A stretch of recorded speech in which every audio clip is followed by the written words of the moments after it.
আমরা এক বোনের প্রশ্ন দিয়ে শুরু করছি। প্রশ্ন করেছেন যে আমার বাচ্চা হওয়ার সময় ফরজ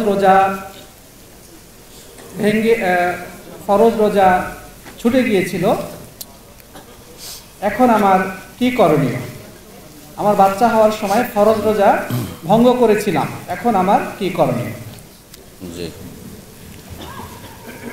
যেসব মা বোনদের অথবা ভাইদের সিয়াম ছুটে গেছে, আর বিশেষ করে মা বোনদের ক্ষেত্রে জিজ্ঞাসা করা হয়েছে যে পেটে বাচ্চা থাকার কারণে, গর্ভধারণের কারণে, গর্ভ অবস্থায় অথবা স্তন্যদানের অবস্থায় যে সিয়ামগুলি রোজাগুলি ছুটে গেছে, এগুলির ক্ষেত্রে করণীয় কী?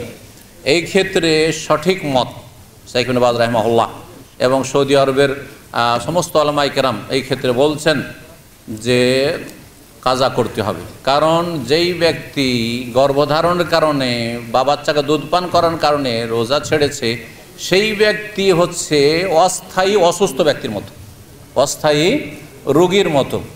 আর রোগীর বিধান হচ্ছে ফামান কানা মিনকুম মারিজান আও আলা সাফারিন ফাইদ্দাতুম মিন আইয়ামিন উখার। কেউ যদি অসুস্থ হয় আর তারপর সুস্থতার সম্ভাবনা থাকে, স্থায়ী রোগী নয়, তাহলে সেই ক্ষেত্রে ফিদিয়া নাই। কিন্তু যদিও 6 মাস ধরে, 8 মাস ধরে, 9 মাস ধরে আপনি অসুস্থ আছেন, তারপরে ভালো হইলেন, তাহলে কি করতে হবে? আপনার অস্থায়ী রোগ অথবা সফরে 6 মাস 8 মাস সফরে থেকেছেন, তারপরে ফিরে আসলেন, রোজা কাজা করতে হবে।